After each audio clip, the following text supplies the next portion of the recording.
Je m'appelle Matthew, j'ai 32 ans, et la nuit dernière, j'ai laissé mon téléphone sonner pendant que ma mère hurlait que mon frère était en train de mourir. Avant de vous parler des voitures de police qui clignotaient dans mon allée ce matin, et du silence absolu qui est enfin tombé sur ma vie, dites-moi dans les commentaires d'où vous regardez. Je les lirai tous ce soir, car honnêtement, j'ai besoin de savoir qu'il y a encore des gens sains d'esprit quelque part. Tout a commencé à 1h47 du matin. J'étais profondément endormi dans mon appartement à Denver. Vous savez, ce sommeil profond et épuisé qu'on ne trouve que lorsqu'on enchaîne des semaines de 60 heures dans un cabinet d'architecture, en essayant de décrocher une promotion qui semble toujours juste hors de portée. Mon téléphone était sur la table de chevet, face vers le bas. Il a vibré. Pas un appel, juste un SMS. Mais dans le silence d'un appartement vide, cette vibration contre le bois ressemblait à une perceuse. Je l'ai ignorée. J'ai le sommeil lourd. Ou du moins, j'essaie. Mais ensuite, il a vibré à nouveau, et encore. 3 fois, en succession rapide. Hébété, je me suis retourné et j'ai plissé les yeux devant l'écran. La lumière bleue me brûlait les yeux. J'ai vu le nom Lucas s'afficher. Mon jeune frère. Mon estomac s'est immédiatement noué. C'est une réaction physique que j'ai développée au cours de la dernière décennie. Un SMS de Lucas ne signifie jamais « joyeux anniversaire » ou « je prends juste des nouvelles ». Un SMS de Lucas signifie une crise. Cela signifie de l'argent. J'ai déverrouillé le téléphone. Les messages étaient là, brillants d'une énergie toxique. 1h47, Lucas, tu penses que tu vaux mieux que nous, juste parce que tu es parti. 1h47, Lucas, papa dit que tu es un radin. Maman pleure encore à cause de toi. 1h48, Lucas, j'espère que tu crèveras seul, pauvre minable. Sérieusement, ne prends même pas la peine de rentrer pour Thanksgiving. J'ai fixé les mots. Pauvre minable. Je suis architecte principal dans mon cabinet. Je suis propriétaire de mon appartement. J'ai un plan d'épargne retraite. Je paie mes impôts. Lucas a 28 ans. Il vit dans le sous-sol de mes parents, à North Las Vegas. Il n'a pas gardé un emploi plus de 3 mois depuis 2018, et il se prétend entrepreneur. Je n'ai pas répondu. Je n'ai pas ressenti de colère. Pas vraiment. Juste cet épuisement lourd et suffocant. Je gère les crises de colère de Lucas depuis des années. Si je n'envoie pas d'argent pour ses investissements, je ne le soutiens pas. Si je ne co-signe pas un prêt pour une voiture qu'il ne peut pas se permettre, je suis égoïste. J'ai mis le téléphone en mode ne pas déranger, je l'ai jeté sur la couette, et j'ai fermé les yeux. Rendors-toi, Matt, me suis-je murmuré. Ils ne peuvent pas te faire de mal depuis un autre état. Mais l'univers, ou plus précisément ma famille, avait d'autres plans. À 2h17, la dérogation du mode ne pas déranger s'est activée. Cette fonction permet aux appels des favoris de percer le silence, en cas d'urgence. Mon téléphone s'est mis à sonner normalement. Cette fois, la sonnerie était celle par défaut, mais à cette heure-là, elle ressemblait à une alarme incendie. Identification de l'appelant, maman et papa, maison. Mon cœur battait la chamade contre mes côtes. Les SMS étaient des divagations d'ivrogne. Un appel à 2h17, c'est différent. C'est un accident. C'est un hôpital. C'est la police. J'ai fait glisser la barre pour répondre. Allô? Matthew. Oh mon Dieu, Matthew. C'était ma mère. Elle ne pleurait pas seulement. Elle hurlait. C'était ce son guttural et terrifiant, qui vous glace le sang. En arrière-plan, je pouvais entendre des sirènes, ou peut-être des bips de machine. C'était chaotique. Maman, qu'est-ce qu'il y a? Qu'est-ce qui ne va pas? Je me suis assis, allumant la lampe de chevet. La pièce a été inondée d'une lumière jaune, mais j'avais froid. C'est Lucas, a-t-elle lâché dans un sanglot. Il est. Oh mon Dieu, le sang. Il y a tellement de sang. Maman, calme-toi. Où êtes-vous? L'Ectao. Nous sommes aux urgences. Il s'est battu, ou a eu un accident, je ne sais pas, sa voix s'est brisée, montant jusqu'à l'hystérie. Il a 3 côtes cassées, Matthew, son poumon. Il pense que son poumon est perforé. Il a une hémorragie interne. Ma main a serré le téléphone plus fort. Malgré les SMS et nœuds d'il y a 30 minutes, Lucas était toujours mon frère. L'image de lui, allongé sur une civière, cherchant de l'air, m'a frappé durement. Est-ce qu'un médecin est avec lui? Est-ce qu'il est en chirurgie? Il le prépare maintenant. La voix de mon père a retenti. Il avait dû arracher le téléphone à ma mère. Sa voix était rauque, paniquée, mais autoritaire. Écoute-moi, fiston. C'est grave. C'est vraiment grave. Que s'est-il passé, papa? Un agent de sécurité, ou un videur, je ne sais pas. Ils lui sont tombés dessus. Écoute, ça n'a pas d'importance pour l'instant. Ils n'opéreront pas sans un acompte. Son assurance a expiré. J'ai fait une pause. Quoi? Je travaille dans la logistique et la planification. Mon cerveau est câblé pour repérer les incohérences. Papa, c'est illégal. Les urgences doivent stabiliser un patient, quelle que soit sa capacité à payer. S'il a un poumon perforé, ils ne vont pas vérifier sa cote de crédit avant d'arrêter l'hémorragie. C'est un établissement spécialisé privé, a crié papa. La panique dans sa voix s'est instantanément transformée en agression. Ne me fais pas la leçon sur la loi, Matthew. Ton frère est en train de mourir dans la pièce d'à côté. Ils ont besoin d'une provision de 15 000 $ pour le chirurgien thoracique, et pour couvrir les frais de transfert en ambulance. Nous avons épuisé nos cartes avec la caution de l'hôtel. 15 000 $, ai-je répété. Le chiffre flottait dans l'air. Oui. J'ai besoin que tu les vires maintenant. Je sais que tu les as. Ne me mens pas, mes yeux se sont posés sur le SMS que j'avais reçu à peine 30 minutes plus tôt. J'espère que tu crèveras seul, pauvre minable. Papa, ai-je dit, ma voix se raffermissant, Lucas vient de m'envoyer un SMS il y a une demi-heure. Il semblait assez en forme pour me souhaiter la mort. Il était en état de choc, a crié maman en arrière-plan. Il délirait de douleur. Matthew, s'il te plaît. C'est ton petit frère. Envoie l'argent, Matthew, a grogné papa. Je t'envoie les détails du compte par SMS. C'est un virement Zelle, vers le compte administratif de l'hôpital. Fais-le maintenant, ou je jure devant Dieu. S'il meurt, ce sera de ta faute. Ce sera toi qui expliqueras à ta mère pourquoi tu as préféré ton compte en banque à la vie de ton frère. La culpabilité. C'est une arme que mes parents ont affûtée pendant 3 décennies. Elle a tranché net dans mes défenses. J'ai ouvert mon application bancaire. J'avais l'argent. C'était mes économies pour un acompte sur une maison, une vraie maison avec un jardin, quelque chose pour lequel je travaillais depuis 5 ans. Mon pouce a survolé le bouton de virement. Je pouvais entendre ma mère sangloter. Mon bébé. S'il te plaît, sauve mon bébé. J'étais sur le point de le faire. J'étais sur le point d'envoyer 15 000 $ dans le vide, juste pour que les cris cessent. Mais ensuite, une notification est apparue sur mon écran. C'était une notification Instagram. Bella-base-bas princesse vient de publier une nouvelle story. Bella est ma sœur de 25 ans. Elle participait aussi à ce voyage en famille. Je ne sais pas pourquoi j'ai cliqué. Peut-être était-ce une intervention divine.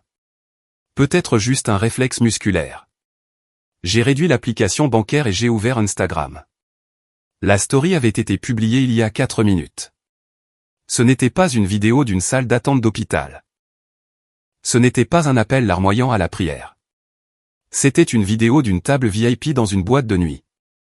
La musique était des basses assourdissantes, des lumières clignotantes, et là, au centre de l'image, tenant une bouteille de vodka Grey Goose qui coûtait plus que mes courses de la semaine, se trouvait Lucas. Il ne se tenait pas les côtes. Il ne saignait pas. Il riait, sa chemise déboutonnée, l'air en sueur et ivre. Il a pointé la caméra et a crié quelque chose qui s'est perdu dans la chute des basses. Je l'ai regardé 3 fois. L'horodatage était clair, il y a 4 minutes. Mon sang ne s'est pas glacé cette fois. Il a bouilli. Il s'est transformé en quelque chose de chaud et de en fusion, comme de la lave. J'ai remis le téléphone à mon oreille. Mon père respirait encore lourdement, attendant la confirmation. Papa, ai-je dit. Tu l'as envoyé? On n'a pas le temps, Matthew. Je regarde l'Instagram de Bella, ai-je dit. Ma voix me semblait étrange. Détaché, calme. Lucas a l'air en pleine forme pour un gars avec un poumon perforé. La Grey Goose, c'est médicinal. Silence. Un silence de mort absolu à l'autre bout du fil. Les gémissements en arrière-plan se sont arrêtés instantanément. Ça doit être une ancienne vidéo, a bafouillé papa. Bella a reposté une ancienne vidéo. Elle est dans la salle d'attente en ce moment. Vraiment? Parce qu'elle porte la robe qu'elle a achetée hier. J'ai vu l'étiquette dans sa vidéo de shopping. Matthew, n'ose pas, vous voulez 15 000 $, ai-je demandé. Oui, pour la chirurgie. Dites à Lucas de vendre la vodka, ai-je dit. Ou mieux encore, appelez Bella. C'est elle qui conduit la Porsche que j'ai payée. Laissez-la le sauver. Si tu raccroches ce téléphone, tu es mort pour nous, a menacé mon père. Sa voix a abandonné la panique, pour passer directement à un venin pur et sans mélange. Tu m'entends? Tu as sali le nom de cette famille avec ton avidité. Si tu raccroches, ne nous rappelle plus jamais. J'ai regardé autour de ma chambre, calme et sombre. J'ai pensé au SMS. J'espère que tu crèveras seul. D'accord, ai-je dit. Et j'ai raccroché. Je n'ai pas seulement raccroché. J'ai complètement éteint le téléphone. Je l'ai mis dans le tiroir, puis je me suis rallongé dans le noir. Vous pourriez penser que j'ai fixé le plafond pendant des heures. Vous pourriez penser que j'étais rongé par la culpabilité. Mais la vérité, c'est que pour la première fois en 10 ans, j'ai dormi comme un bébé. Je ne le savais pas encore, mais ce sommeil était le calme avant la tempête. Car pendant que je dormais, ma famille ne faisait pas que la fête. Elle préparait une guerre. Pour comprendre pourquoi j'ai raccroché ce téléphone, il faut comprendre l'écosystème de la famille Cooper. Dans la nature, il y a des producteurs et des consommateurs. Dans ma famille, j'étais le seul producteur. Tous les autres étaient des parasites. Ça semble dur, je sais, mais regardons les chiffres. Je suis ingénieur et architecte. Je m'occupe d'intégrité structurelle. Si vous construisez une maison sur des fondations de sable, elle s'effondre. Ma famille était bâtie sur les fondations de mon salaire. J'ai déménagé à Denver à 24 ans, pour m'éloigner d'eux. Mais la distance n'a pas arrêté l'hémorragie financière. Ça a commencé petit. Quelques centaines de dollars pour les courses par-ci, une facture d'électricité par-là. Papa a pris sa retraite anticipée de la patrouille routière du Nevada, en raison d'une blessure au dos qui, miraculeusement, ne l'empêchait pas de jouer au golf 3 fois par semaine. Maman n'a jamais travaillé un seul jour de sa vie. Et puis il y avait Lucas, l'enfant chéri. Lucas est charmant, je dois le lui accorder. Il a ce sourire qui vous donne envie de le croire. Quand nous étions enfants, si je cassais un vase, j'étais puni pendant un mois. Si Lucas cassait une fenêtre, papa disait, regardez-moi ce bras. Ce garçon est un lanceur. Il y a 3 ans, Lucas est entré à l'UNLV. Ou plutôt, il a été accepté, et j'ai reçu la facture. C'est un investissement dans son avenir, Matt, m'avait dit maman autour d'un café, en faisant glisser les papiers d'inscription sur la table. Tu réussis si bien à Denver. Tu ne veux pas que ton frère soit laissé pour compte, n'est-ce pas? J'ai payé 28 000 $ pour la première année, y compris le logement et le plan repas. J'ai conduit une Honda Civic de 8 ans avec un pare-choc fissuré pour pouvoir faire ce chèque. J'ai mangé des nouilles instantanées et des pizzas surgelées pendant 6 mois. Lucas a abandonné en novembre. Il n'a même pas fini le premier semestre. Il nous a dit qu'il était étouffé par la structure académique et qu'il voulait se lancer dans le e-commerce à haut risque. Il ne m'a jamais remboursé un centime. Les 28 000 $ se sont évaporés en fêtes, en vêtements, et Dieu sait quoi d'autre. Ensuite, il y avait Bella, la princesse. Bella a décidé qu'elle voulait être une influenceuse. Elle avait besoin d'une voiture qui correspondait à son esthétique. Une Honda ne va pas me rapporter des contrats de marque, Matt, avait-elle pleurniché. J'ai besoin de quelque chose qui a de la prestance. Papa m'a appelé et m'a culpabilisé pendant 3 heures, sur le danger des vieilles voitures pour une jeune fille. Il m'a eu à l'usure. Il m'avait toujours à l'usure. Donc, ces 4 dernières années, j'ai payé 480 $ par mois pour le leasing d'un Jeep Wrangler Rubicon blanc. Puis, l'année dernière, elle l'a échangé contre un Porsche Macan. Et d'une manière ou d'une autre, les paiements m'ont de nouveau été transférés, déguisés en aide à maman pour le budget des courses. Je l'ai calculé une fois, sur une feuille de calcul, parce que c'est comme ça que je gère le stress. Entre les entreprises ratées de Lucas, le style de vie de Bella, et les urgences de mes parents, je leur ai transféré un total de 127 000 $ au cours des 8 dernières années. 127 000 $. C'est une maison. C'est un fonds de retraite. C'est une vie. Mais ce n'était pas seulement l'argent. C'était le manque de respect. Noël dernier a été le point de rupture, même si je ne l'ai réalisé que la nuit dernière. J'ai pris l'avion pour Vegas. J'ai apporté des cadeaux chers. J'ai acheté à maman un sac à main de créateur auquel elle faisait allusion. J'ai acheté à papa un jeu de club de golf haut de gamme. Lucas ne leur a rien acheté. Il est arrivé avec 2 heures de retard, complètement défoncé, portant un t-shirt qui disait « Futur milliardaire ». Il a tendu une carte à papa. À l'intérieur, il y avait un coupon manuscrit pour un lavage de voiture gratuit, par Lucas. Papa a eu les larmes aux yeux. Vraiment, les larmes aux yeux. Ça signifie tellement, fiston, a-t-il dit en serrant Lucas dans ses bras. C'est le temps et l'effort qui comptent. Ils ont mis mes clubs de golf dans le garage sans même ouvrir la boîte. Ils ont passé tout le dîner à écouter Lucas parler de sa nouvelle stratégie de crypto-monnaie. Quand j'ai essayé de parler de ma promotion, du gratte-ciel que j'aidais à concevoir dans le centre de Denver, Bella a levé les yeux au ciel et a regardé son téléphone. Ennuyeux, a-t-elle marmonné. On peut parler de quelque chose qui n'est pas des maths.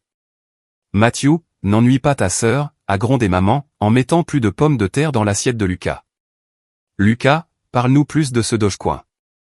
J'étais assis là, mangeant la dinde que j'avais payée, buvant le vin que j'avais acheté, dans la maison dont j'avais aidé à couvrir l'hypothèque 3 fois cette année-là, et je me suis senti complètement invisible. Alors, quand ce SMS est arrivé, j'espère que tu crèveras seul, ce n'était pas juste une insulte d'ivrogne. C'était la vérité, pour eux. J'étais déjà mort.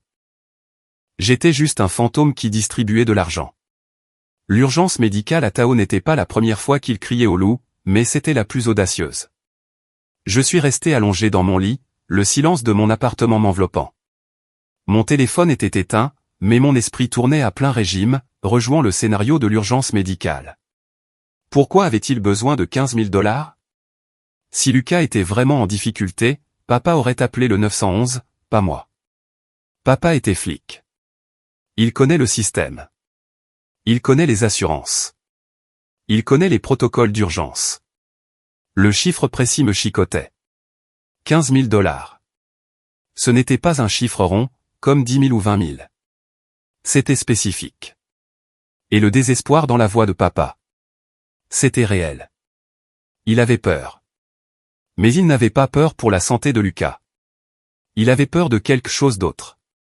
Je me suis souvenu de quelque chose que Lucas avait mentionné il y a des mois. Une vantardise qu'il avait laissé échapper lors d'un rare appel téléphonique. J'ai un système, Matt. Les casinos, ils ont des failles. Je vais faire sauter la banque. Le jeu. Nous avons grandi à Vegas. Nous connaissons le côté sombre des néons. Papa a toujours prêché contre le jeu. Et pourtant, nous en étions là. J'ai alors réalisé qu'il ne s'agissait pas d'un hôpital. Il s'agissait d'une dette. Une dette qui ne pouvait pas être payée avec une carte de crédit, parce que les cartes de crédit étaient au maximum. Une dette qui nécessitait de l'argent liquide, rapidement. Et moi, le fils dévoué, le distributeur automatique, le pauvre minable, j'étais la seule bouée de sauvetage qui restait. Je me suis retourné et j'ai regardé le réveil numérique. 3 heures pas cette fois, ai-je dit à la pièce vide. Pas cette fois. Je ne le savais pas encore, mais en refusant ce virement, je n'avais pas seulement fermé mon portefeuille. J'avais dégoupillé une grenade qui se trouvait au milieu du salon de ma famille. Et l'explosion allait être spectaculaire. Le soleil s'est levé sur Denver, peignant les montagnes de teintes violettes et dorées. C'était un beau mardi matin. J'ai fait du café. J'ai pris une douche. J'ai mis mon costume. J'ai ressenti une étrange sensation de légèreté, le genre que l'on ressent quand on quitte enfin un travail que l'on déteste. Mais pendant que je moulinais mes grains de café, ma famille était occupée à essayer de détruire ma vie. Revenons à ce voyage à Tao. Il y a 3 jours, Lucas, désolé, je l'appelle parfois Jess dans ma tête, un surnom de notre enfance, a annoncé qu'il avait besoin d'un voyage pour se réinitialiser. Il a prétendu que le stress de ses entreprises de crypto-monnaie en faillite le rongeait. J'ai besoin de me reconnecter avec la nature, frérot, m'a-t-il envoyé par SMS. Maman et papa se sont immédiatement portés volontaires pour le financer. Ils ont appelé ça une retraite de guérison familiale. Ils ne m'ont pas invité, bien sûr. Je travaillais. J'étais celui qui générait les revenus qu'ils dépensaient.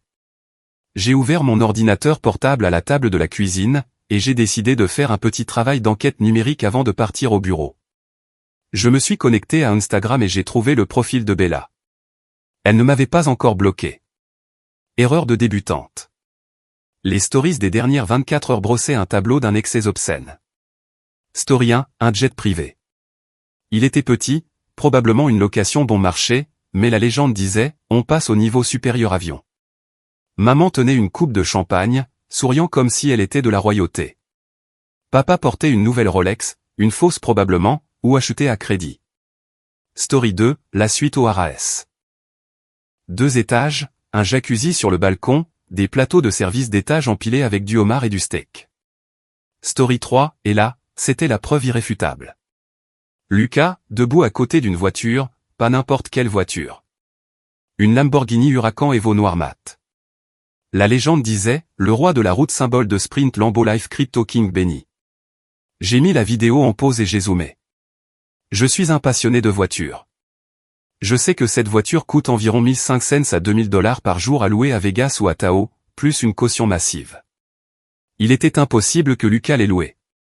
Il n'a pas de carte de crédit qui pourrait couvrir la caution. Les cartes de papa étaient au maximum. Je le savais, parce que j'avais arrêté de les rembourser il y a 6 mois. Alors, comment ont-ils eu la voiture? J'ai regardé la vidéo de plus près. Dans le reflet de la portière, je pouvais voir Bella tenir le téléphone, mais j'ai aussi vu autre chose. Un bout de papier sur le tableau de bord. Ça ressemblait à un contrat de location. J'ai pris une capture d'écran. C'était flou, mais je pouvais distinguer le logo de l'agence de location, Exotic Euro Rentals. J'ai senti un picotement froid dans la nuque. Pourquoi avais-je un mauvais pressentiment? Parce que mon portefeuille était actuellement posé sur le comptoir, et à l'intérieur se trouvait mon permis de conduire et ma carte de crédit principale, l'American Express Platinum que j'utilise pour les dépenses professionnelles. Attendez. J'ai bondi vers mon portefeuille. La carte était là. Bien sûr qu'elle y était. Mais il y a 6 mois, lors de ma visite pour Noël, j'avais laissé mon portefeuille sur le comptoir en allant aux toilettes. Lucas était dans la cuisine. Non, ai-je murmuré. Il n'aurait pas fait ça. Je me suis connecté à mon compte American Express. Mes mains tremblaient. J'ai tapé le mot de passe. Le tableau de bord s'est chargé. Transaction en attente. Exotic Euro Rentals, South Lake Tahoe, 5000 $, caution de sécurité. Frais du RAS Lake Tahoe Resort, 800 $. The Opal Night Club, 3200 $. Le sang a quitté mon visage. Ce n'était pas seulement qu'il dépensait de l'argent. Il dépensait mon argent. Lucas avait dû photographier les détails de ma carte il y a des mois, et les avait sauvegardés.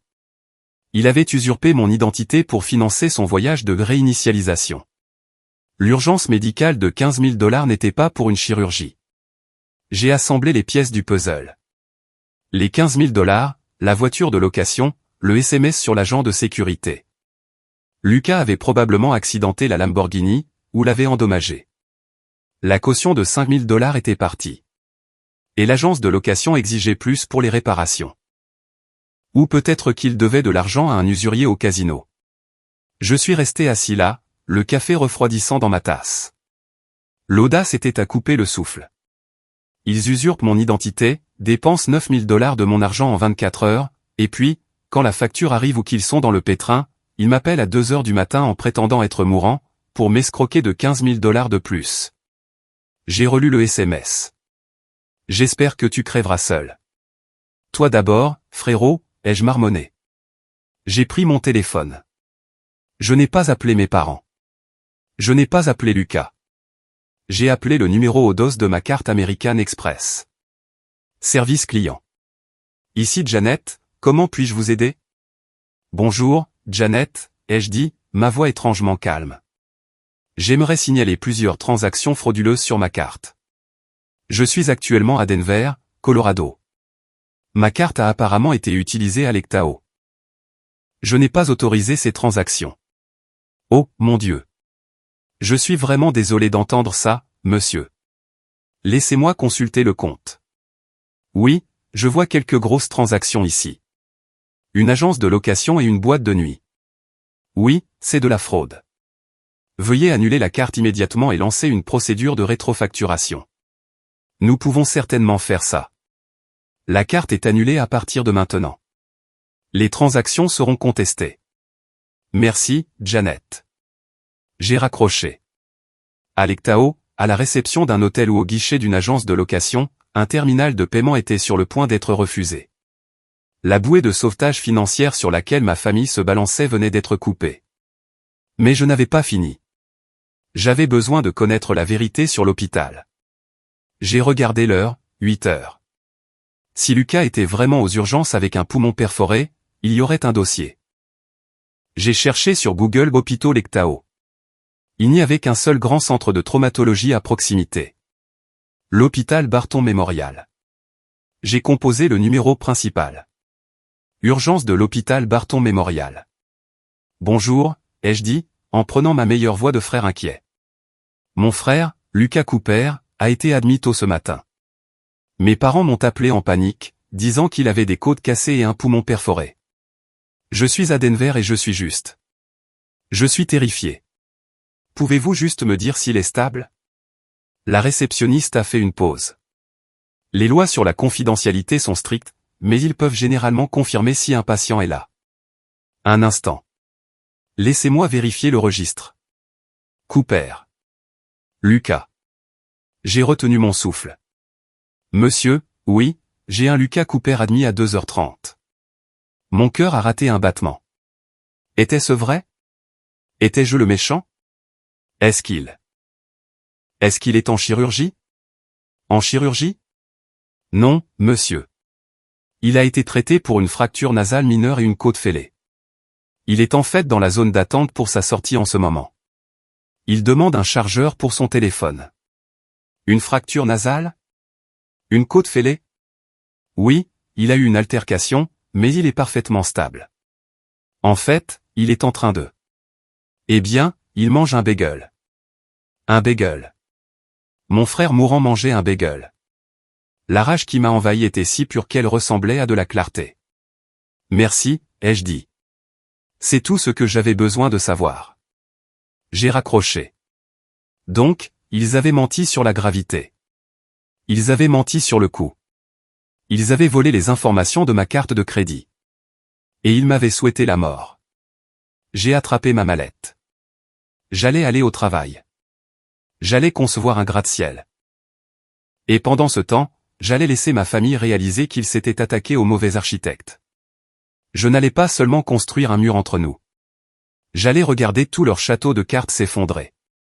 Mais je n'avais aucune idée que, pendant que je conduisais pour aller au travail, Bella était en train d'installer un éclairage circulaire dans le couloir de l'hôpital, se préparant à détruire ma réputation avant même que je ne gare ma voiture. Je suis arrivé à mon bureau à 9h. À 9h30, mon téléphone a commencé à vibrer, non pas avec des SMS de ma famille, mais avec des notifications d'inconnus. Notification Twitter, X, @MattCooperH, tu es un monstre. Commentaire Instagram, comment as-tu pu laisser ton propre frère mourir?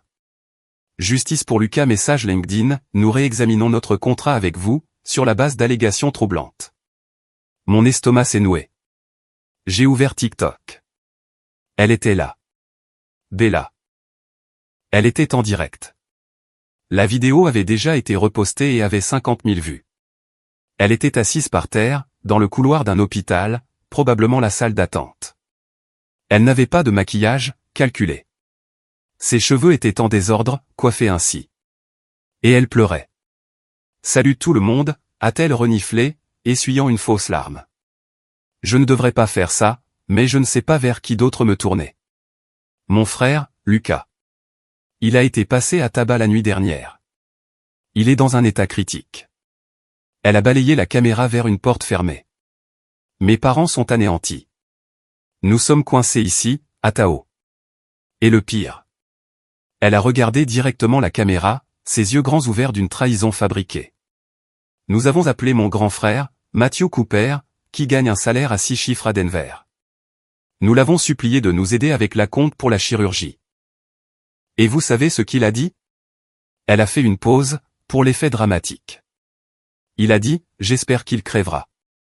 Et il a raccroché. J'ai fixé l'écran, la bouche bée.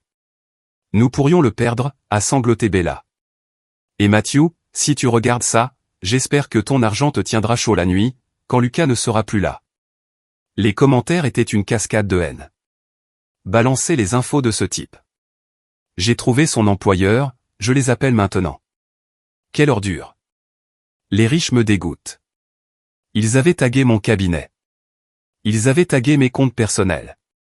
Mon patron, Monsieur Harrison, est passé devant la porte vitrée de mon bureau. Il m'a regardé, puis a regardé son téléphone, puis m'a regardé à nouveau, en fronçant les sourcils. Je me suis levé. Je ne pouvais plus respirer. Ce n'était plus un drame familial. C'était un suicide professionnel. Je devais agir, vite. Je n'ai pas répondu aux commentaires. On ne nourrit jamais les trolls. Au lieu de cela, j'ai ouvert mon ordinateur portable et j'ai sorti l'enregistrement de mon appel avec la réceptionniste de l'hôpital. Oui, j'enregistre mes appels. C'est une habitude que j'ai prise en traitant avec des entrepreneurs. J'ai aussi sorti le rapport de fraude d'American Express. Mais avant que je puisse formuler une défense, le téléphone de mon bureau a sonné. Matthew Cooper, à l'appareil. Ici le détective Miller, du département de police de South Lake Tahoe. J'ai votre père, Robert Cooper, ici avec moi. Mon cœur battait la chamade. Est-ce que Lucas va bien? Votre frère va bien, monsieur Cooper. Il est actuellement en garde à vue. En garde à vue? Oui, nous l'avons arrêté il y a environ 1 heure, à l'hôpital. Tentative de fraude, vol qualifié, et usurpation d'identité. Je me suis rassise sur ma chaise, la tension quittant mon corps si vite que j'ai presque eu le vertige. Dites-moi tout. Eh bien, a dit le détective Miller, sa voix sèche et professionnelle, il semble que votre frère ait essayé de payer sa facture d'hôpital avec une carte de crédit signalée comme volée ce matin.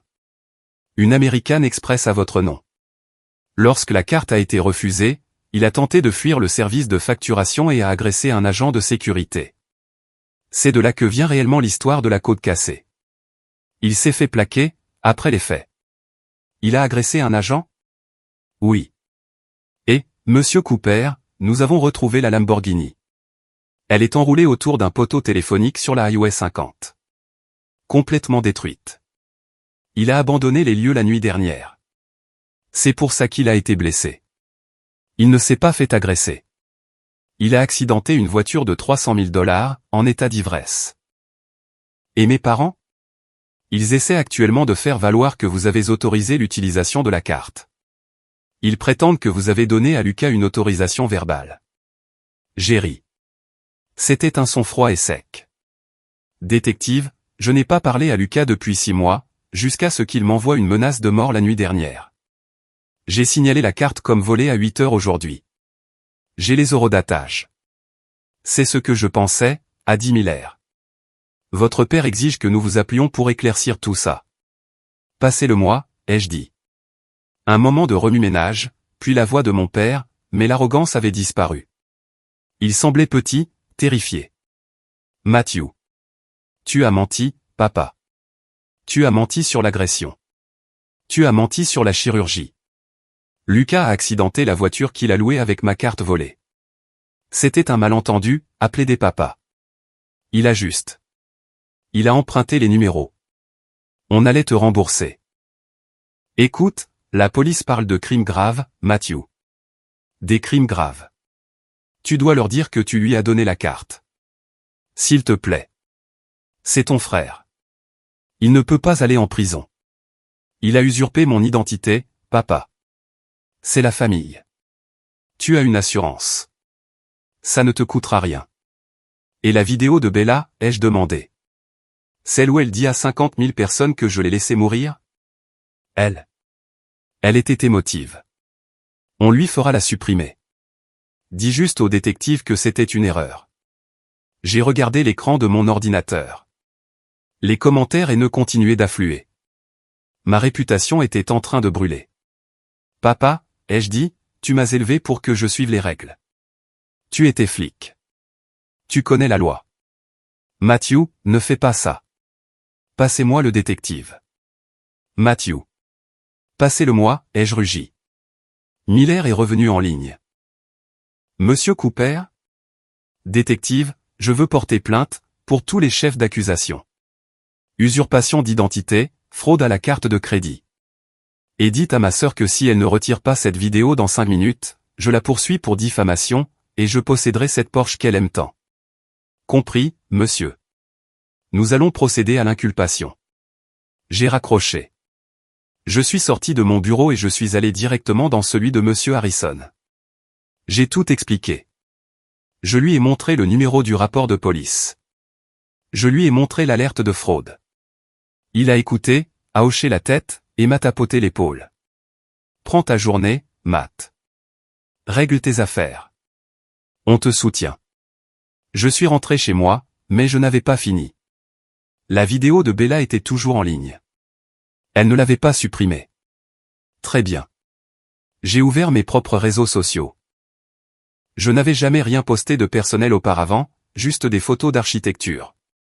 J'ai créé une nouvelle publication. Légende, pour ceux qui posent des questions sur mon frère mourant. J'ai téléchargé 3 choses, la capture d'écran du SMS de Lucas, j'espère que tu crèveras seul. L'enregistrement audio de la réceptionniste confirmant qu'il mangeait un bagel et qu'il avait une blessure mineure au nez. La photo du résumé du rapport de police que le détective Miller venait de m'envoyer par email. Sujet, Lucas Cooper. Accusation, vol qualifié, vol de voiture, conduite en état d'ivresse. J'ai cliqué sur Publier. Puis, je me suis assis et j'ai regardé Internet faire demi-tour. Internet est une bête capricieuse. 1 minute, vous êtes le méchant, la suivante, vous êtes le héros d'une tragédie de vengeance. Moins d'1 heure après ma publication, la tendance s'est inversée. La section des commentaires de Bella est passée de prier pour Lucas à escroc, menteuse et arnaqueuse. Elle a essayé de supprimer des commentaires, mais ils arrivaient trop vite. Les gens repartageaient mes preuves. Le hashtag CooperFraude a commencé à être tendance localement. Puis mon téléphone a de nouveau sonné. C'était papa. Je n'ai pas répondu. Il a sonné à nouveau. Maman. Je n'ai pas répondu. Puis un numéro que je ne reconnaissais pas. J'ai décroché. Est-ce bien Matthew Cooper? Une voix féminine et sévère. Oui. Ici Sarah Jenkins, du bureau du procureur du comté de Washoe. Nous examinons le dossier de votre frère. Compte tenu du montant impliqué, la Lamborghini seule est évaluée à $280 000, plus la fraude à la carte de crédit, nous envisageons une peine de prison substantielle. Vos parents sont ici, prétendant pouvoir payer la caution. Mais... Elle a fait une pause. Mais quoi? Eh bien, monsieur Cooper, ils essaient d'utiliser votre maison à Denver comme garantie. Ils ont un acte de propriété avec votre signature dessus. Mon sang s'est glacé. Excusez-moi. Ils ont un acte de renonciation qui semble leur transférer 50% de votre propriété. Il est notarié. J'ai fermé les yeux. Un souvenir m'est revenu. Il y a 2 ans. Papa m'avait demandé de signer des papiers pour mettre à jour les bénéficiaires de mon assurance, au cas où quelque chose m'arriverait. Il avait glissé une page au milieu. J'avais signé sans lire. Je leur faisais confiance. C'est un faux, ai-je dit, ma voix tremblant de rage. Ou il a été obtenu sous de faux prétextes. Je n'ai jamais accepté de leur donner ma maison. J'en avais l'impression, a dit Sarah. Le tampon du notaire semble plus ancien que le document. Nous tenons l'audience pour la caution, mais monsieur Cooper, vos parents ont de gros ennuis. Pas seulement pour ça. Que voulez-vous dire? Lorsque nous avons effectué une vérification des antécédents financiers pour la caution. Vos parents sont en faillite, monsieur Cooper. Ils ont 7 privilèges sur leur maison. Ils n'ont aucune valeur nette. Ils sont insolvables depuis 2 ans. Le monde s'est arrêté de tourner. Toutes ces fois où ils demandaient de l'argent. Toutes ces fois où ils se vantaient de leur style de vie au country club. Tout était un mensonge. Ils se noyaient. Et ils m'utilisaient comme bouée de sauvetage. Et quand la bouée ne suffisait plus, Ils ont essayé de la voler. Gardez-les là-bas, ai-je dit. Je prends l'avion pour Tao. Je n'ai pas pris l'avion pour leur rendre visite. J'ai pris l'avion pour les enterrer. Légalement parlant. Je suis arrivé à Tao ce soir-là. Je suis allé directement au poste de police. Je les ai vus dans la salle d'attente. Maman avait l'air d'avoir 10 ans de plus. Son maquillage était coulé. Papa était assis, la tête dans les mains. Quand ils m'ont vu, maman s'est précipitée en avant. Matthew, Dieu merci, tu es là pour arranger ça. Elle a tendu la main vers moi. J'ai reculé. Ne me touche pas, ai-je dit. Matthew, s'il te plaît, papa s'est levé, l'air désespéré. L'avocat dit que Lucas risque 5 à 10 ans. Tu dois retirer les plaintes pour la carte de crédit. Si tu retires les accusations de fraude, le procureur sera peut-être plus clément pour le vol de voiture. Non, ai-je dit. Quoi? J'ai dit, non. Je ne retire rien. En fait, je viens de faire une déclaration au procureur concernant l'acte de propriété falsifié de ma maison. C'est un autre crime, papa. Tentative de fraude immobilière. Le visage de papa est devenu blanc. Tu enverrais ton propre père en prison. Tu as essayé de vendre ma maison pour payer la caution du fils qui m'a dit de crever seul, ai-je dit, ma voix résonnant dans le hall du poste. Vous avez usurpé mon identité. Vous m'avez calomnié devant le monde entier. Vous n'êtes plus mes parents. Vous êtes juste des criminels avec qui je partage de l'ADN. On l'a fait pour la famille, a hurlé maman. On l'a fait pour survivre. Non, les jeux corrigés. Vous l'avez fait pour sauver les apparences. Vous l'avez fait pour que Bella puisse conduire une Porsche et que Lucas puisse jouer les gros bras. Et vous vous attendiez à ce que je paie la note, pour toujours. Je me suis tourné vers l'agent à l'accueil. J'aimerais finaliser ma déposition de témoin. Matthew. Papa s'est jeté sur moi. 2 agents l'ont instantanément maîtrisé. Espèce de gamin ingrat. Après tout ce qu'on t'a donné. Vous ne m'avez rien donné d'autre que de l'anxiété et des dettes, ai-je crié en retour, perdant mon sang-froid pour la première fois. J'ai bâti ma vie malgré vous, pas grâce à vous. Ils l'ont ramené sur le banc. Maman sanglotait par terre. Je suis entré dans la salle d'interrogatoire pour rencontrer le détective. Je me sentais léger. Je me sentais lourd. Mais surtout, je me sentais libre. Les 48 heures suivantes furent un tourbillon de procédures judiciaires. Parce que j'ai refusé de retirer les plaintes, l'État a appliqué la peine maximale à Lucas. L'accident de la Lamborghini était déjà assez grave, mais l'usurpation d'identité en a fait une affaire fédérale. La libération sous caution de Lucas a été refusée. Il a été considéré comme un risque de fuite, à cause des fausses cartes d'identité trouvées dans son portefeuille, et également financées par ma carte. Mais la vraie tragédie, ou comédie, selon le point de vue, étaient mes parents.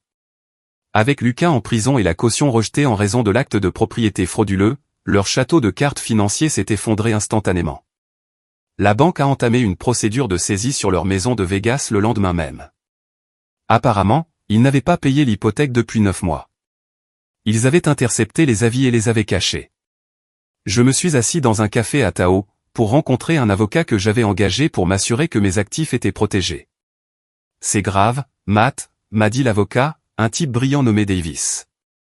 Tes parents ont environ $800 000 de dettes. Carte de crédit, deuxième hypothèque, prêt personnel.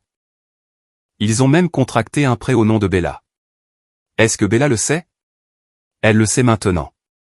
Sa cote de crédit est de 420. La Porsche. Elle est en cours de saisie au moment où nous parlons. J'ai regardé par la fenêtre, vers le lac. C'était serein, paisible.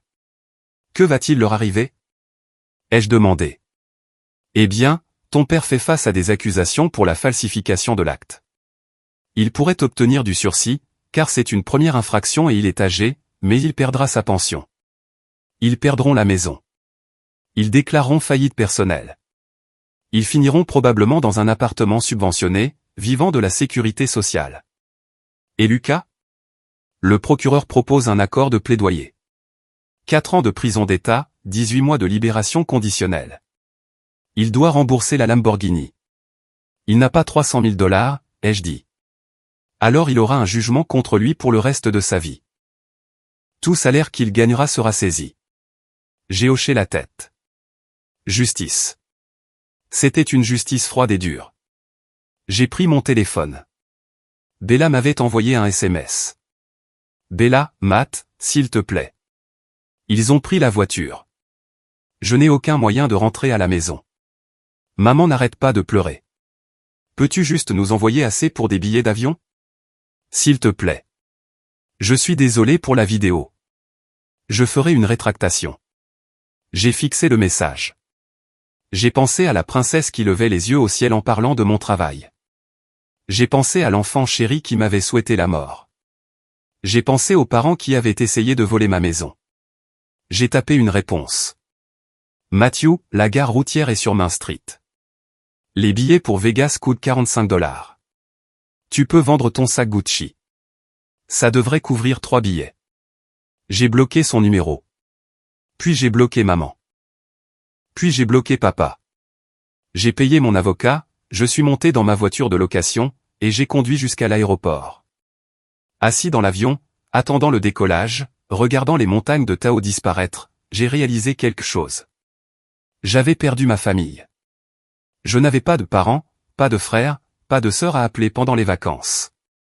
L'état d'orphelin que j'avais craint toute ma vie était enfin arrivé. Mais alors que l'avion perçait les nuages et que le soleil frappait mon visage, j'ai réalisé que je n'étais pas en train de mourir seul. J'étais en train de vivre. Pour la première fois, mon argent était à moi. Mon avenir était à moi. Mon nom était à moi. J'ai commandé un whisky, pas une Grey Goose, juste un Jack Daniels, et j'ai porté un toast au siège vide à côté de moi. À la fin, ai-je murmuré. Et au commencement. 6 mois. Savez-vous à quoi ressemble le silence? Pour la plupart des gens, le silence est juste l'absence de bruit. Mais pour moi, pendant 32 ans, le silence était quelque chose à craindre. Le silence signifiait que ma mère préparait un coup de culpabilité. Le silence signifiait que mon père bouillonnait de déception. Le silence signifiait que la catastrophe était imminente.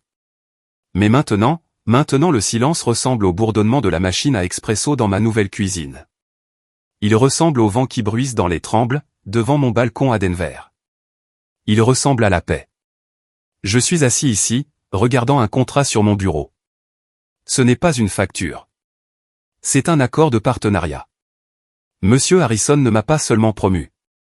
Il a mis mon nom sur la porte. Cooper et associés. Quand je l'ai signé, ma main n'a pas tremblé. Pour la première fois, je ne me demandais pas si je devais économiser cette prime pour une caution, ou un séjour en désintoxication. Je l'économisais, pour moi. Mais vous ne vous souciez pas des meubles. Vous voulez savoir ce qu'il est advenu des décombres que j'ai laissés dans le rétroviseur. Se remettre d'un abus financier, c'est comme se remettre d'une addiction. On a des douleurs fantômes. Pendant les 3 premiers mois, chaque fois que mon téléphone vibrait, mon cœur s'arrêtait. Je l'attrapais, m'attendant à une crise. Lucas est en prison. Maman est malade. Bella a besoin d'une caution. Puis je me souvenais. J'ai changé de numéro. Ils ne peuvent pas me trouver. Mais le passé a une façon de frapper à la porte, parfois littéralement. Ça a commencé par un appel de Davis, mon avocat. Matt, a-t-il dit, la voix grave. Nous devons nous rencontrer. C'est au sujet des audiences de restitution. Et il y a autre chose. Quelque chose que l'avocat commis d'office de Lucas a envoyé. Tu dois voir ça. J'ai conduit jusqu'à son bureau. La ville avait l'air différente maintenant. Plus lumineuse, plus nette. Quand on ne porte pas le poids de 3 autres adultes sur son dos, on se tient plus droit. Davis a fait glisser un dossier sur son bureau en acajou. Tes parents ont officiellement déposé le bilan, a-t-il dit. La banque a saisi la maison de Vegas hier. Elle sera vendue aux enchères mardi prochain. J'ai hoché la tête.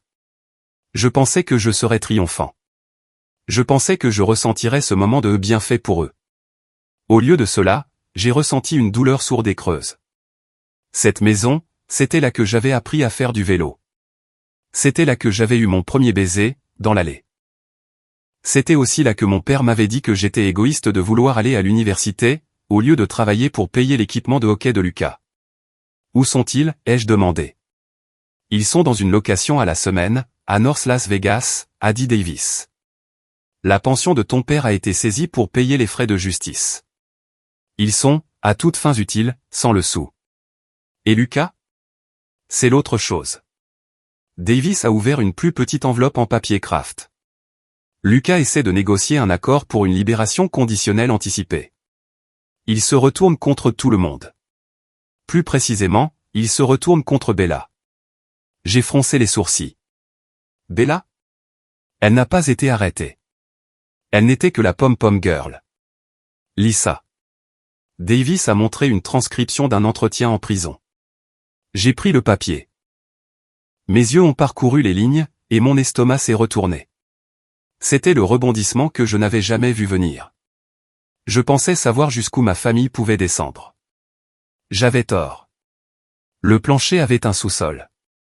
Transcription du détenu Lucas Cooper, ce n'était pas mon idée d'accidenter la voiture. Je veux dire, ouais, je la conduisais, mais l'urgence médicale, c'était Bella. Elle a écrit le scénario 2 jours avant même qu'on parte pour Tao. Elle m'a dit, si Matt ne paie pas pour la table VIP, on a besoin d'un plan B pour avoir l'argent. Elle a cherché sur Google les symptômes d'une hémorragie interne sur son iPad. Elle a coaché maman sur la façon de crier. Elle a dit que si on pouvait faire assez peur à Matt, il virerait 15 000 $, et on pourrait se les partager. 5 pour moi, 5 pour elle, 5 pour la note d'hôtel. Quand j'ai planté la Lambo, elle était contente. Elle a littéralement dit, c'est du contenu parfait. Maintenant, c'est réel. Elle a retardé l'appel au 911 de 10 minutes, pour pouvoir installer son éclairage circulaire afin de filmer les conséquences. J'ai laissé tomber le papier. J'avais l'impression que j'allais vomir. Bella n'avait pas seulement profité de la tragédie. Elle avait orchestré le récit.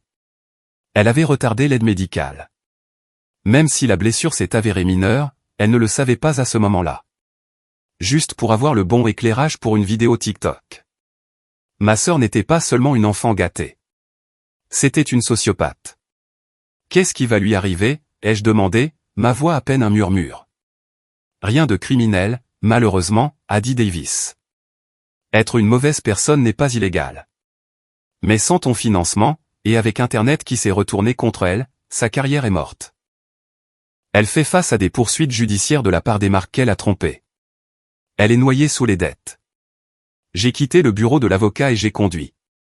Je ne suis pas rentré chez moi. J'ai juste conduit. J'avais besoin de le voir. J'avais besoin de voir la fin du film. J'ai réservé un vol pour Vegas cet après-midi-là. J'ai loué une Ford berline banale. J'ai conduit jusqu'à l'adresse que Davis m'avait donnée. C'était un complexe appelé The Palm, ce qui était ironique car il n'y avait pas un seul palmier en vue, juste du bitume fissuré et des escaliers rouillés. Je me suis garé de l'autre côté de la rue, et j'ai attendu. Il était 18 heures. La porte de l'appartement 4B s'est ouverte. Ma mère est sortie. Elle portait une robe de chambre délavée, et fumait une cigarette.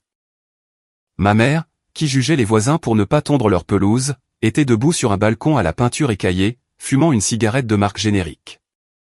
Elle avait l'air grise. Pas seulement ses cheveux, mais sa peau, son aura. L'éclat de son narcissisme avait été aspiré par la pauvreté. Puis une voiture s'est arrêtée. Une Toyota de 2010, cabossée. Bella en est sortie. C'est l'image qui s'est gravée dans mon cerveau. Bella, la princesse qui pleurait si son latte n'était pas à la bonne température, portait un uniforme. C'était un gilet bleu. Walmart. Elle avait l'air épuisée. Son maquillage était inégal. Elle traînait les pieds. Elle ne tenait pas de téléphone. Elle n'était pas en direct. C'était juste une fille fatiguée et fauchée, rentrant à une vie misérable qu'elle avait contribué à créer. Elles ont commencé à se disputer, là, sur le trottoir. Je ne pouvais pas entendre les mots, mais je connaissais le langage corporel. Maman montrait Bella du doigt, la blâmant. Bella levait les bras en l'air, criant en retour. Elle se dévorait vivante. La famille en or n'était qu'un nid de vipères qui avait manqué de souris à manger, alors elles se retournaient les unes contre les autres. Je les ai regardées pendant 10 minutes. Une partie de moi, l'ancien Matthew, voulait sortir de la voiture. Je voulais courir vers elles, leur tendre un chèque. Répare ça. Fais cesser les cris. C'était une envie physique, comme un réflexe musculaire. Répare ça, Matt. Sauve-les, Matt. J'ai agrippé le volant jusqu'à ce que mes jointures blanchissent. J'ai fermé les yeux et j'ai respiré. Tu n'es pas la banque, me suis-je dit. Tu n'es pas le père. Je me suis souvenu du SMS. J'espère que tu crèveras seul. J'ai ouvert les yeux. Mon père est sorti à ce moment-là. Il tenait une canette de bière. Il s'est assis sur la chaise en plastique sur le balcon et a fixé le parking d'un air absent. Il ressemblait à un fantôme. J'ai alors réalisé que ma vengeance n'était pas de les voir souffrir. Ma vengeance, c'était que je n'avais plus besoin de leur approbation pour exister. Leur souffrance n'était pas ma victoire. C'était juste la conséquence logique d'une vie de mauvais choix. J'ai mis la voiture en marche. Je n'ai pas klaxonné. Je ne leur ai pas fait de doigt d'honneur. Je suis juste parti. Alors que je m'engageais sur l'autoroute, laissant derrière moi la lueur des néons de Vegas, j'ai senti une larme couler sur ma joue. Ce n'était pas pour eux. C'était pour le frère que j'aurais aimé avoir. La sœur que j'aurais aimé connaître. Et les parents que je méritais, mais que je n'ai jamais eus. Je faisais le deuil de la mort d'un espoir. L'espoir qu'un jour, si seulement je payais assez, ils m'aimeraient. Cet espoir était mort. Et l'enterrer fut la chose la plus douloureuse et nécessaire que j'ai jamais faite. On pourrait penser que les voir en ruine serait la fin de l'histoire. Mais les personnes toxiques sont comme des mauvaises herbes. Juste au moment où vous pensez les avoir arrachées, elles essaient de percer le béton une dernière fois. Il y a 3 jours, j'étais en inspection de chantier pour le nouveau projet de bibliothèque du centre-ville. Je portais mon casque, discutant des murs porteurs avec le contremaître. Je me sentais bien. Utile. Respecté. Monsieur Cooper ? Je me suis retourné. Debout, de l'autre côté de la clôture du chantier, se tenait une femme. Il m'a fallu une seconde pour la reconnaître. C'était ma tante Karen, la sœur de ma mère. Le singe volant, comme les psys les appellent. C'est elle qui me disait que je devrais être reconnaissant que mes parents me laissent vivre chez eux, quand j'avais 18 ans. Elle tenait un téléphone, en train d'enregistrer. Bien sûr.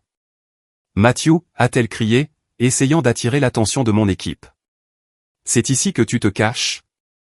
Pendant que ta mère crache du sang dans un appartement moisi. Mon contremaître s'est avancé, prêt à intervenir. J'ai posé une main sur son épaule. C'est bon, Mike. Je m'en occupe. Je me suis approché de la clôture. Je n'ai pas ouvert le portail. Il y avait une barrière littérale entre nous, et ça me plaisait. Bonjour, Karen, ai-je dit calmement. Tu dois l'appeler, a sifflé Karen, en passant la caméra du téléphone à travers les mailles du grillage. C'est ta mère. Elle est malade. Elle a besoin d'argent pour ses médicaments. Comment peux-tu dormir la nuit, vivant dans ton pantouse, pendant qu'il meurt de faim ? C'était le test final. L'univers vérifiait si mes limites étaient en acier ou en paille. Est-ce qu'elle est malade, Karen, ai-je demandé, ma voix stable. Ou est-ce qu'elle a besoin d'argent pour les machines à sous ? Parce que la dernière fois qu'elle était mourante, Lucas buvait de la Grey Goose à Tao. C'était une erreur, a crié Karen. Ils ont fait une erreur. Mais toi tu es cruel. Tu es froid. Les liens du sang sont plus forts que tout, Matthew. Je l'ai regardé. J'ai regardé le téléphone qui m'enregistrait, espérant une réaction, espérant une explosion de colère qu'il pourrait utiliser pour me faire honte et me ramener à la soumission. J'ai souri. Pas un sourire heureux, mais un sourire triste et final. Tu as raison, Karen, ai-je dit. Les liens du sang sont plus forts que tout. Mais la citation complétait, le sang de l'alliance est plus épais que l'eau de la matrice. Les liens que j'ai choisis sont plus forts que ceux avec lesquels je suis né. J'ai montré mon équipe, qui regardait, protectrice. Ces gens me respectent. Mon associé me respecte. Je me respecte. C'est ma famille maintenant. Tu le regretteras, a-t-elle hurlé. Quand ils mourront, tu le regretteras. J'ai déjà fait leur deuil, ai-je dit doucement. Ils sont morts pour moi, la nuit où ils m'ont souhaité la mort. J'ai tourné le dos. Matthew. Je suis retourné vers le contremaître. Mike, demandez à la sécurité de l'escorter hors du périmètre. Elle représente un risque. Compris, patron. Je n'ai pas regardé en arrière. J'ai remis mon casque et je suis retourné au travail. Ce soir-là, je suis rentré chez Elena. Nous avons préparé le dîner, des tacos, salissants et délicieux. Nous avons ri de quelque chose de stupide à la télé. Nous avons planifié notre prochain voyage au Japon. Je ne lui ai pas parlé de Karen. Je n'ai pas laissé le poison de Karen entrer dans mon sanctuaire. Plus tard dans la nuit, je me suis assis sur mon balcon, une dernière fois, pour écrire ceci pour vous. Mon père m'a envoyé un email il y a 1 heure. Il a contourné mes filtres parce qu'il a utilisé une nouvelle adresse. Sujet, fils, s'il te plaît. Corps du message, nous mangeons de la soupe en conserve. Juste $500, s'il te plaît. Je suis désolé. J'ai fixé l'écran. 5 cents. Ce n'était rien pour moi, maintenant. Je gagnais ça en 1 heure. Mais je connaissais la vérité. Il ne s'agissait pas des $500. Il s'agissait de l'hameçon. Si j'envoyais 5 cents, la semaine prochaine, ce serait $1000. Le mois prochain, une voiture. Ça ne finirait jamais, jusqu'à ce que je sois de nouveau à sec. J'ai déplacé la souris. J'ai survolé le bouton répondre. J'ai pensé au petit garçon qui voulait juste que son père regarde son bulletin scolaire. J'ai pardonné à ce petit garçon d'avoir tant essayé. Puis j'ai déplacé la souris vers le bouton bloqué. Clic, ce fut le son le plus fort que j'ai jamais entendu. Et puis, enfin, il y a eu le silence. Mon histoire ne parle pas seulement d'une famille dysfonctionnelle, ou d'une escroquerie financière. Elle parle du prix d'entrée à votre propre vie. On nous élève avec cette idée lourde et suffocante que nous devons à nos parents notre existence. On nous apprend que poser des limites est un acte de trahison. Mais je suis ici pour vous dire, de l'autre côté du feu, que c'est un mensonge, conçu pour vous garder docile. L'abus financier est un abus. Point final. Si l'amour a une étiquette de prix, ce n'est pas de l'amour. C'est de la prostitution. Mes parents ne m'aimaient pas. Ils aimaient l'utilité que je leur procurais. Ils aimaient le filet de sécurité que je tissais pour eux. Au moment où j'ai cessé d'être utile, je suis devenu l'ennemi. Beaucoup d'entre vous qui lisez ceci êtes le Matthew de votre famille. Vous êtes le responsable, celui qui répare, celui qui reste éveillé la nuit à s'inquiéter des problèmes de tout le monde. Vous pensez que si vous donnez juste un peu plus, si vous les sauvez une fois de plus, ils vous verront enfin. Ils ne le feront pas. Vous ne pouvez pas vous immoler par le feu pour garder les autres au chaud, et vous attendre à ce qu'ils vous remercient pour la chaleur. Ils se plaindront juste de la fumée. Mon défi pour vous, regardez vos relations. Qui vous épuise? Qui n'appelle que lorsqu'il a besoin de quelque chose? Qui vous fait vous sentir petit? Vous avez le pouvoir de raccrocher le téléphone. Vous avez le pouvoir de dire non. Vous avez le pouvoir d'être l'architecte de votre propre paix. Ça fera mal. Ce sera solitaire, au début. Vous ferez votre deuil. Mais de l'autre côté de ce deuil, il y a une vie qui vous appartient vraiment. Je veux savoir que je ne suis pas seul dans cette situation. Si vous avez déjà dû couper les ponts avec un membre de votre famille toxique, ou si vous luttez avec cette décision en ce moment, veuillez laisser un commentaire ci-dessous. Partagez votre moment de déclic, le moment où vous avez réalisé que vous deviez partir. Et si cette histoire a résonné en vous, si vous avez senti le poids se soulever de vos épaules avec le mien, veuillez commenter le mot liberté ci-dessous. Remplissons la section des commentaires avec un manifeste d'indépendance. Je m'appelle Matthew. Je suis libre. Et j'espère qu'un jour, vous le serez aussi.